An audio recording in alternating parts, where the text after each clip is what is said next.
Today has been particularly special because this afternoon, in addition to our bilateral meetings, President Moon participated in the ceremony right in this room that awarding the Medal of Honor to a veteran of the Korean War, a true American hero, Colonel Ralph Puckett, Jr.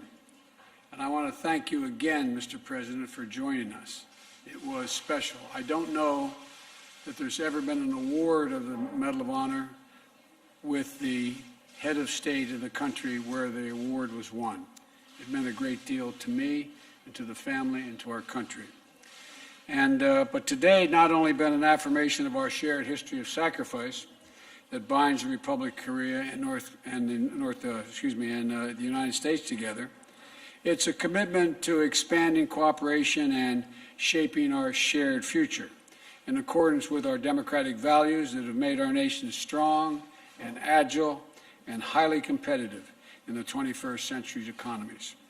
The Republic of Korea and the United States are both nations built on innovation, and we must both meet the challenges facing us today and look to what is possible for tomorrow. Our partnership is grounded on our ironclad commitment to shared security. Our alliance has long been the linchpin of peace, security, prosperity, and the region growing more prominent and us being together. I was grateful that our two nations were able to quickly conclude a new cost-sharing agreement for forces in Korea in March, which will benefit both our peoples. And I thank again the President for that agreement. Today, we made important progress on a range of issues.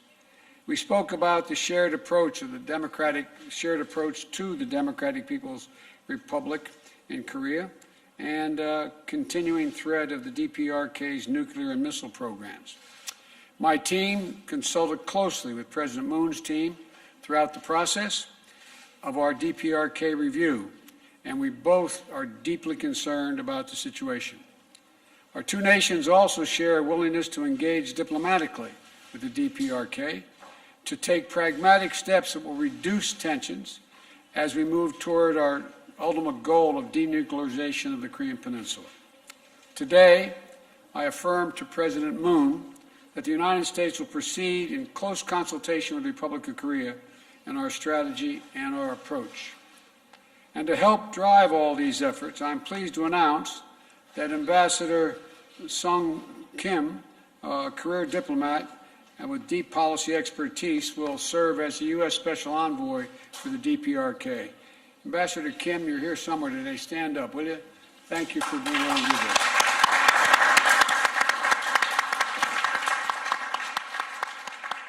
Thank you for taking on this important role. We appreciate it very much. The U.S.-ROK partnership also extends beyond the goals of the peninsula. They address issues of regional and global concern through stronger cooperation with partners in the region, including the ASEAN, the Quad, and trilateral cooperation with Japan. The multilateral cooperation is particularly important to coordinate an approach to the situation that exists in Burma as we work to pressure the junta to restore democracy for the people of Burma, and to address issues critical to regional stability, such as maintaining freedom of navigation in the South China Sea and preserving peace and stability across the Taiwan Straits. Today, we also discussed ways that the Republic of Korea and the United States will work together to address the challenges of our time, beginning with our efforts to end the COVID-19 pandemic globally. We agreed to establish a comprehensive vaccine partnership to expand the manufacture of vaccines that have been approved safe and effective, and we can scale up global vaccine supplies. We'll strengthen our ability to fight the pandemic and respond to future biological threats. When it comes to fighting climate change, the Republic of Korea and the United States are committed to making ambitious 2030 targets aligned with the effort to achieve net zero greenhouse gas emissions no later than 2050. And we're going to work together both to mobilize climate finance for developing countries and to make sure that international financing is aligned to promote our climate goals.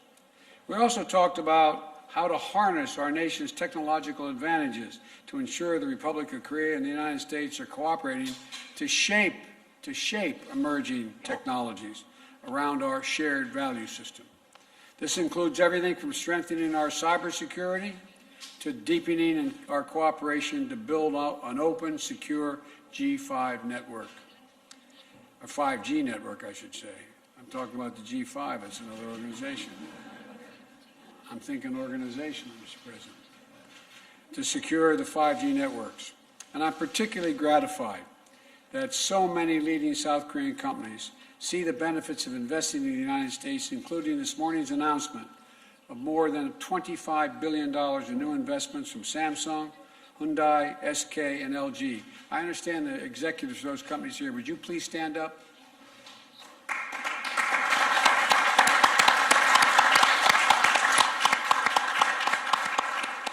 Thank you, thank you, thank you, and I think we'll do great work together. These new investments are going to create thousands of good-paying jobs and jobs of the future right here in the United States. And they're going to help fortify and secure the supply chains for things like semiconductors and electric batteries. I know, as I said, that the CEOs made the effort not only to do this, but to be here today, and again, I thank them for being here.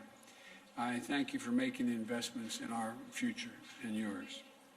Finally, I want to note that yesterday I had the honor of signing into law the COVID-19 Hate Crimes Act to help Americans of Asian descent from having to live in fear just walking down the streets of the United States. Quite frankly, I've been ashamed at the way some Americans have responded. And there's a long history in this country of contributions of Asian Americans being overlooked, forgotten, and ignored. And I affirm to President Moon today what I said yesterday, that we're committing and we're going to stay committed to stopping the hatred based on this bias. I promise you. Our people share a long history. Our soldiers have fought alongside one another. Our scientists work side by side in both our countries.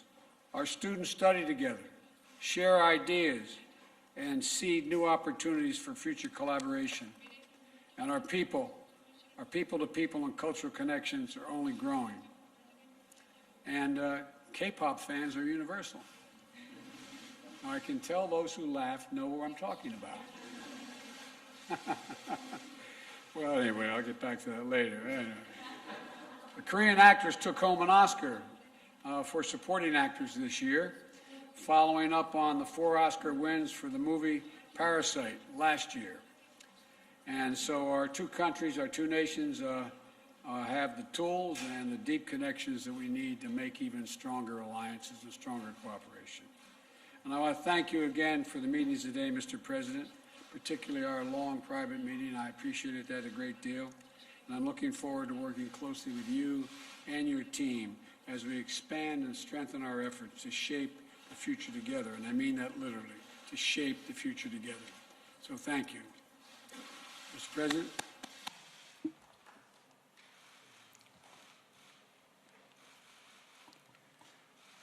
바이든 대통령님과 Honorable 해리스 President Biden, 부통령님, Madam Vice President, 특별한 환대에 깊이 I extend my deepest 감사드립니다. gratitude to you for your 오늘 special 한미 hospitality and 정상과 welcome. 대표단이 눈을 Today, leaders and 마주하고 delegates of 대화를 Korea 나누면서 and the United States 양국 met each other's 국민들께 eye and had a 코로나 dialogue. 회복의 For the peoples of our two 희망과 nations, this will 수교 give them hope for 139년을 recovery from 뜻깊은 COVID-19, 선물이 될 as well as a 것이라 meaningful 생각합니다. gift for celebrating the 139th 바이든 anniversary of 대통령과 our diplomatic 나는 relations. 한국전 참전용사 명예훈장 수여식 President Biden and I had an awarding ceremony for the Medal of Honor to the Korean War veteran, one-on-one meeting, as well as an expanded summit.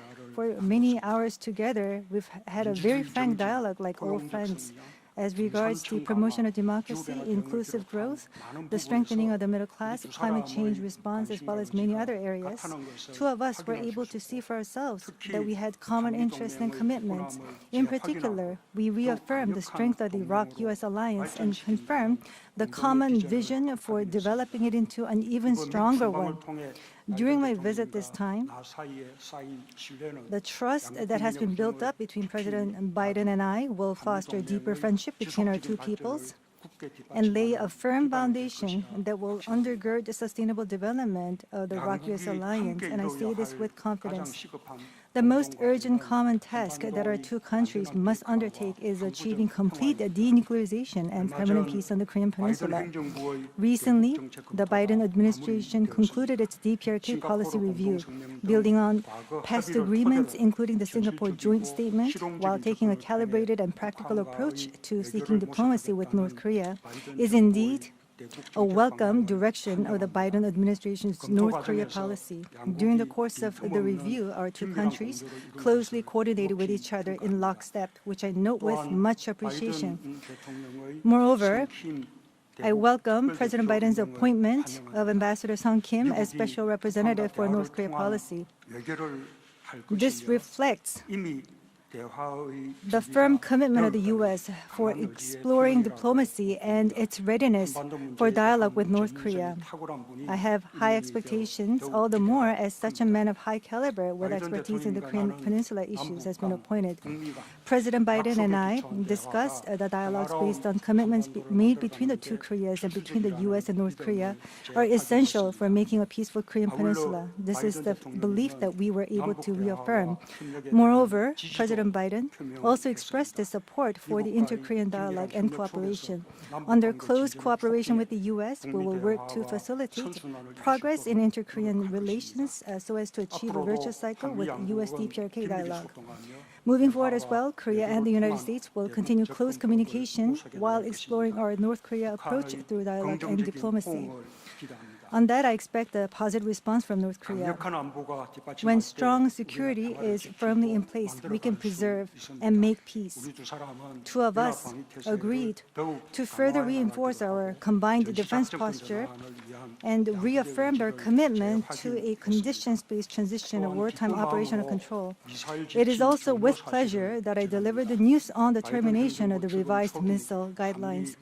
The signing of ROK-US Special Measures Agreement on burden sharing in the early days of the Biden administration displays for the world the robustness of our alliance as a symbolic and practical measure. Today at the summit, President Biden and I decided to expand our cooperation in new emerging areas that are relevant for the changing times and landscape. First, to surmount COVID-19, our most urgent task, we pledge to pool our strength together. America's advanced technologies and Korea's production capabilities will be married to establish a comprehensive chorus global vaccine partnership. Collaboration between our two countries will boost global vaccine supply and contribute to accelerating a complete ending of COVID-19. Through the global health security agenda, which aims to enhance infectious disease response capability, multilateral cooperation will be pursued as well. Under this broad framework of vaccine cooperation, illustrating the robust ROK-US alliance, an important announcement was made. President Biden pledged to supply vaccines to Korean servicemen. I thank you, Mr. President. This announcement of the U.S., I believe, extends the ROK-US alliance to the field of health in a meaningful measure. Second, from semiconductors, EV batteries, pharmaceuticals to other cutting-edge manufacturing technology sectors, in an effort to build secure supply chains, we committed to work in close concert.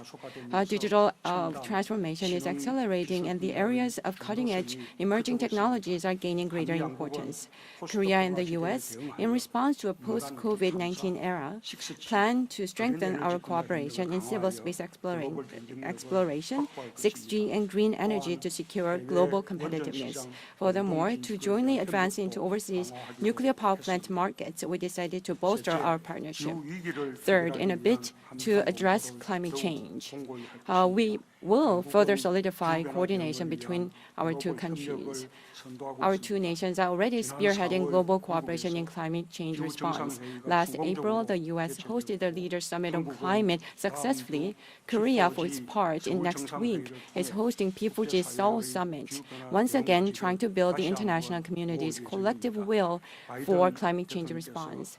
President Biden will participate in the P4G Seoul Summit next week virtually. I welcome his participation, which will certainly help us catalyze the international community to come together. President Biden and I participated in the ceremony for awarding a Medal of Honor to a Korean War veteran, Colonel Ralph Perkett Jr. Based on the ROK-US alliance rooted in the noble sacrifices of our heroes, our two nations will usher in a new future together, without a doubt. Today's meetings between President Biden and myself and between the U.S. and Korea will mark another milestone for our bilateral cooperation towards a new era. President Biden has extended such warm hospitality, and I express my deepest gratitude once again. I look forward to our frequent communication and continued close consultation. Last but not least, yesterday, Israel and Hamas agreed on a ceasefire, which is indeed a relief. I appreciate President Biden's hard work and leadership in this regard. Thank you. Thank you. Well, first question, I'm told, is Mary Alice Parker, ABC.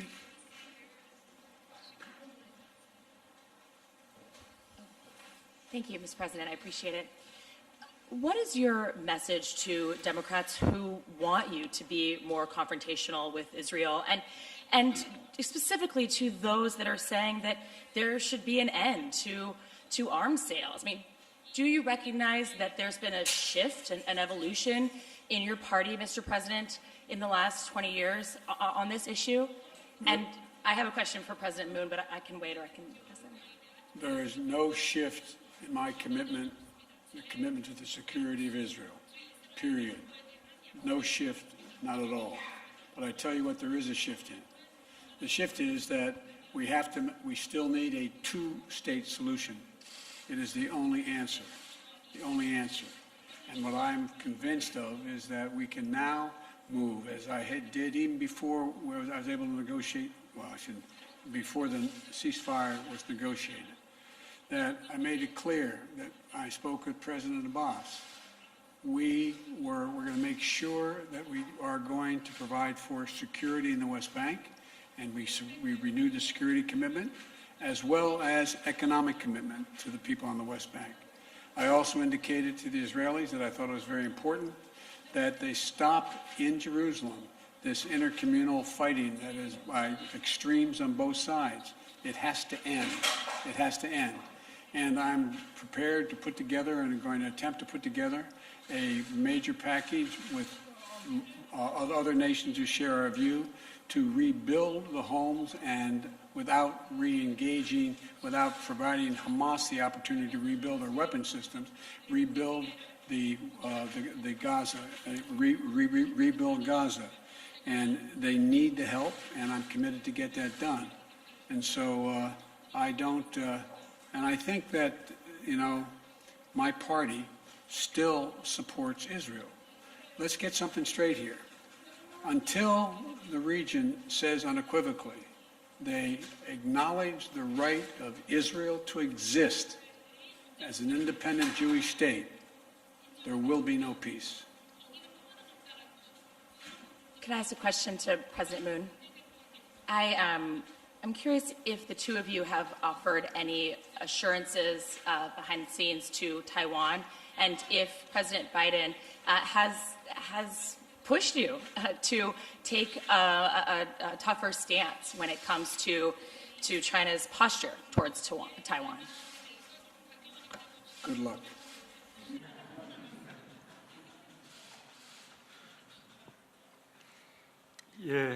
다행스럽게도 Well, fortunately, 그런 압박 there wasn't such pressure. 다만 But 대만 해협의 as for 평화와 peace and 안정이 stability 대단히 in 중요하다는 Taiwan Strait, 인식을 we 함께 agreed 했습니다. how important that region 양안관계의 is, 특수성을 감안하면서 especially considering the 양국이 그 special 부분에 대해서 characteristics 함께 between 협력해 China and 나가겠습니다. Taiwan. We decided to work more closely on this matter going forward. You can answer. 우리 한국 기자 So we have a question 예, from a Korean 앞쪽에 journalist over here. Yes. 왼쪽에 두 번째. Two from the left.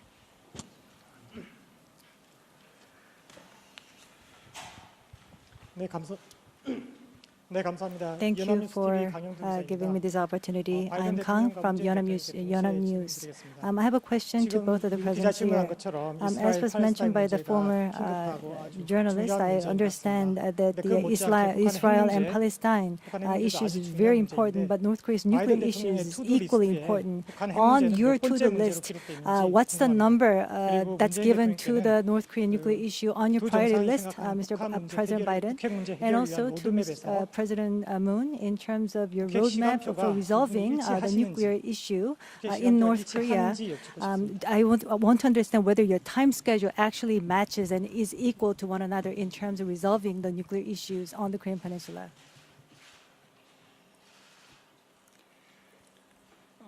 우선 So, 그 바이든 to begin, 행정부에서 under the new Biden administration, 대북 정책을 the 굉장히 DPRK 빠르게 policy 재검토를 마무리했다는 review 말씀입니다. has been completed in a rather fast period of time. That means that the Biden administration puts a priority on its North Korea policy among its diplomatic tasks. And also in terms of reviewing its DPRK policy, there was a very close coordination as well as consultations between the United States and the Republic of Korea. So the principle of the negotiations towards North Korea has already been announced by the U.S. government. A very calibrated, practical, gradual, step-by-step manner, and very flexible. That is the approach that the current administration is aiming to adopt. So that is the common understanding that we have with the United States, and that we're going to continue to work forward on this. And in terms of the timeline for the denuclearization of the Korean Peninsula, there aren't any differences in terms of how we think about this. No differences in terms of our opinions. I agree with what the President just said. Our goal is and remains complete denuclearization of the Korean Peninsula. We want to make practical progress and increase security in the United States for the United States and our allies. You know, we closely studied what others have tried and what worked and what hasn't worked. And, you know, we're under no illusions how difficult this is. None whatsoever.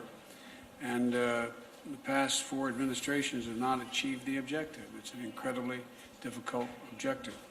As we move forward, we're going to stay in very close coordination with our friends and our partners in the region, including President Moon. And we fully recognize that this is about our collective security in the Indo-Pacific region. And so, but total denuclearization is our objective and remains so.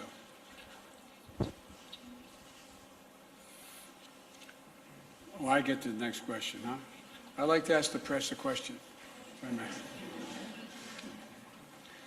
I may. Nancy Cordes, CBS.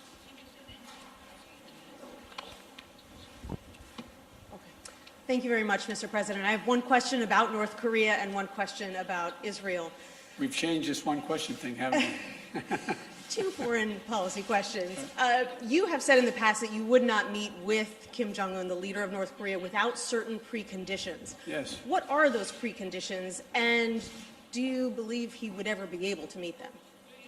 Well, what I never do is I never make a judgment what a man or woman is going to do or not do based on what they said. We'll see.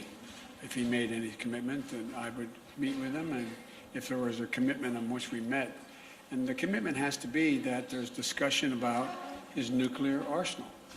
And if it's merely a means by which, how do we de-escalate what they're doing? And so if that was the case, I would not meet unless there was some outline made that my Secretary of State and others would have negotiated as to how we would proceed. But what I would not do is I would not do what had been done in the recent past. I would not give him all that he's looking for as international recognition as legitimate and give them what allowed him to move in the direction of appearing to be more, how can I say it, more serious about what he wasn't at all serious about. I'd have to know specifics. But the idea of never meeting with North Korea, I would make sure that my team had met with their counterparts and I knew exactly what we were meeting on. And then in the wake of all of your conversations this week, what is your relationship like now with Israeli Prime Minister Benjamin Netanyahu? Do you have certain expectations that he will bolster the rights of the Palestinian people in some way? And if so, did you convey that to him in your conversations? One of the reasons why we were able to get the ceasefire in 11 days, they didn't do what other people have done. I don't talk about what I tell people in private. I don't talk about what we negotiate in private. What I can assure you, though, is that the last time it took 56 days and then 6 months to get a ceasefire. I'm praying this ceasefire will hold. I take Bibi Netanyahu when he gives me his word. I take him at his word. He's never broken his word to me. And but what I've made clear is that it's essential. It's essential that the Palestinians on the West Bank be secured, that Abbas be recognized as the leader of the Palestinian people, which he is. Hamas is a terrorist organization. We've recognized that. But that doesn't mean we should not be in Gaza, rebuilding Gaza for all those innocent people who, in fact, have been hurt and have been collateral damage, including loss of homes and a whole range of other things, as well as insisting that Israeli citizens, whether they be Arab or Jew, are treated equally. Israeli citizens, and that's what was going on in Jerusalem, and so that has to come to an end. And Bibi, the Prime Minister, knows my views, and but the commitment that was given was immediately kept. From the very beginning, I told him what our objective was, that there needed to be a ceasefire, and he, in fact, kept his commitment in a time frame in which he said he would do it. Thank you. And by the way, I wasn't the only one that spoke to him. I looked down here, every major player on my team, from Secretary of Defense to Secretary of State, all the way down the line, and our National Security Advisor were in constant contact with their counterparts in Israel, in Egypt, and throughout the Middle East.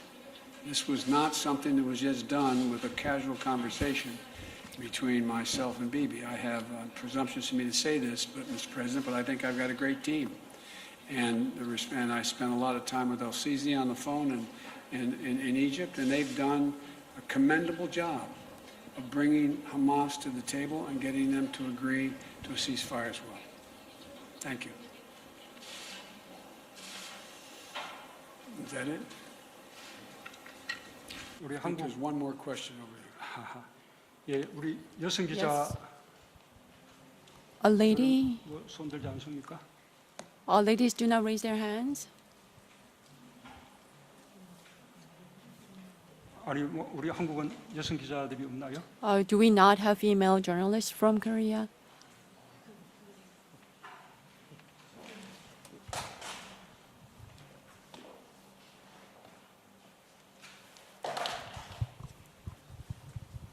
예, 안녕하세요. 저 코리아 Good 헤럴드 afternoon 이지윤 from 기자라고 Korea 합니다. Herald. My name is Lee Ji-yoon. 우리 국민들께서 백신에 The Korean 대해서 people are very 좋은 소식을 기다리고 계실 것 curious about 같은데요. vaccines, and they're waiting for the good 이번에 news 바이든 regarding 대통령과 vaccine. 다양한 I 논의를 하신 걸로 understand that you've had 아는데 a lot of discussions 특히 with 국민들이 President 좋아하실 Biden 만한 regarding 그리고 vaccine, and I 대통령께서 wonder 가장 whether you have any good news to deliver to the people 의미 of 있다고 Korea. 생각하시는 성과가 And 있다면 has there been any 자세히 meaningful 설명해 achievement 주시면 that you 좋을 것 want to go 같습니다. into the details of?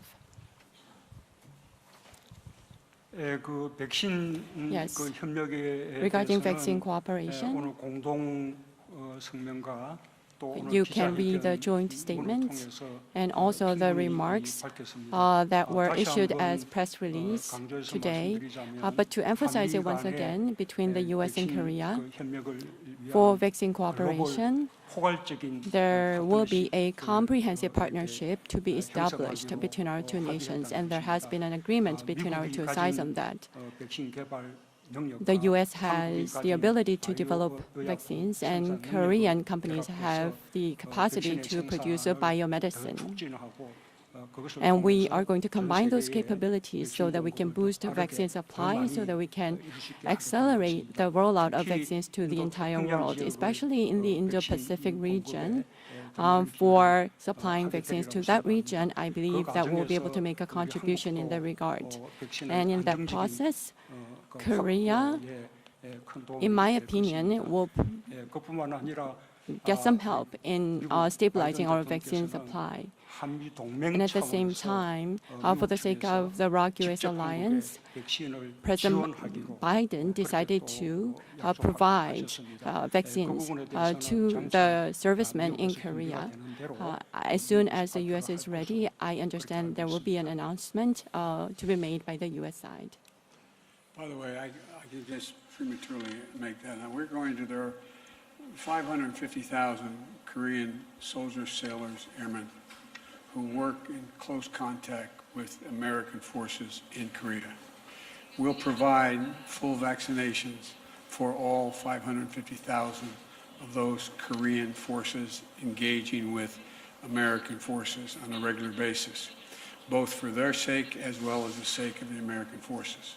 In addition to that, we've talked about the ability to have vaccines produced with our working with, and this is in the offing, working with one of the major vaccine producers in the United States, and where Korea is incredibly sophisticated, and with the help of that particular company will be able to make significant numbers of vaccines for themselves. And lastly, it is my hope and expectation, I cannot commit to it because we don't know for certain, but we think that over the remainder of 2021, we're going to be able to vaccinate every American. We have enough vaccine to vaccinate every American, period, right now. And we're going to be able to do that by the midsummer, and we're going to continue to get more people to engage in seeking the vaccine. I never have believed that there's a large percentage of Americans who will not take the vaccine. And we're doing very imaginative things, and states are, to get people to show up and have the vaccine. But we believe that between the second half of 2021 and going in through 2022, we could produce as many as another 1 billion doses of vaccine. Because it's not just, and this is what I like about this president, he's not just talking about any more than I'm just talking about the United States or just Korea. He's talking about the Indo-Pacific. He's talking about the world.